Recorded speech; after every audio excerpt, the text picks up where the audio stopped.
back, guys. Now I know I said part 2 is going to show you how to use the longer 3D printer and how you can get the printer profile for Cura. That will be on part 2.5, I guess, because this part 2 is just me showing you that the 3D printer is working. I'm using my Raspberry Pi with Octoprint connected to the motherboard of the longer, and I wirelessly transmitted the file off of my computer onto the SD card inside of the OctoPi or the Raspberry Pi. And you can see that it's printing right now. And if you're wondering what I'm making, this right here is a mount that I have got from this guy on YouTube. His name is I forget exactly, but the name of his channel is called Proper Printing. So he made this design. It's basically for a tripod, like something for a camera like this one over here. So this is the mount for it. He designed it for this laser for the CR10. So this laser is a 5-watt laser. That's the one I've been using for my CNC machine. So the bracket works good and it mounts in nice. So I downloaded it again, and then I put it inside a blender, and then I modified it because I got a new laser. It says 5 watts, but it says it's 40 watts too, so I would need to test it out. This is only a 5-watt one, but it uses 12 volts, as you can see over here. Let me just turn it upside down so you guys can see a little better. There we go. So this uses 5 watts, but it is a 12 volt power source.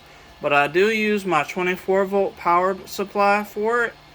So the other 5 volt slash 40 watt, the 5 watt 40 watt one that I got off of Amazon, that one is supposed to use 24 volts. So hopefully I'll be able to get more than 5.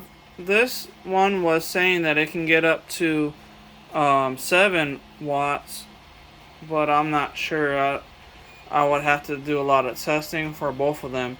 So I went and got this same file that you see here for this object, and then I redesigned it a little bit in Blender, so that way I'm printing it right now on this PET golden looking filament. So I redesigned it. You can see that has a longer length hole. You can see on the X and the Y right there is kind of stretched out, and that's because the mounting for the other laser that I just got, it uses M3 long nuts, and there's like 3 of them. One over here in the corner, one in the center, and then one on the edge. So I made that longer hole basically, so that way I can be able to put in the M3 bolts to the new laser that I have coming in. And the laser that I got, it is it's supposed to do 24 volts, and it says output is 5 watts, but it did say that it was a 40 watt laser, so I'm not sure what wattage is really going to come out. But on top of that, it came with some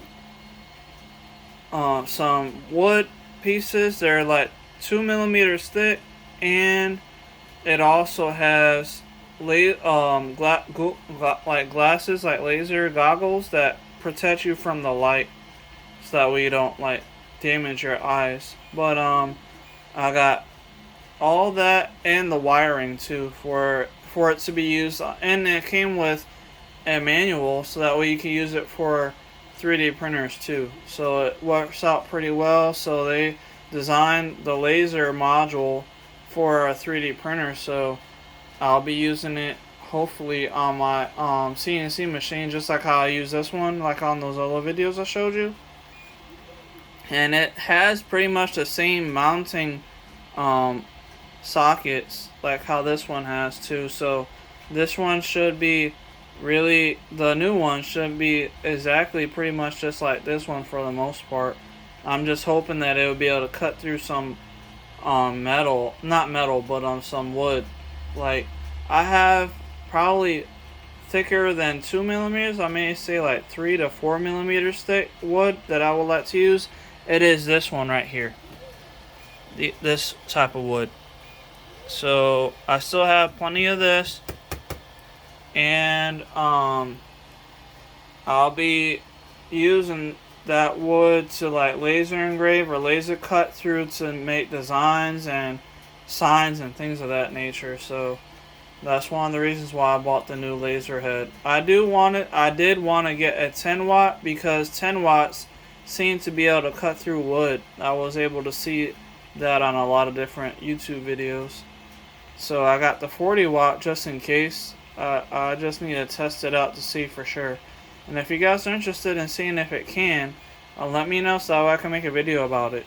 But yes, this is gonna be part 2.5 or 2. No, it'll be part 2, and then 2.5 will be me showing you how to set up Cura for the longer lk5 Pro 3D printer, so that way you'll be able to print out using the slicer, the curaslicer program, without having really any kind of issues. I was having a problem trying to get it with the SD card that came with the machine. It had Cura Ultimaker, the program for you to install, but it was 4.8. And when I was looking at it, I was trying to add the printer and the add printer or whatever information for the settings, and I wasn't able to find the longer company on it. It had Max and Leapfrog for the L's, so I couldn't find longer, so I had to figure out how to get that, and I figured it out. And you can see right now that it is printing, and this is the profile that I got from Cura that I found. So on part 2.5 you'll be able to see how to set it up and where to get it and how you can make it work for your longer. Hope you guys are liking the video. Please like, share, subscribe, and let me know what you think in the comments down below. I will see you guys in the next video. Goodbye.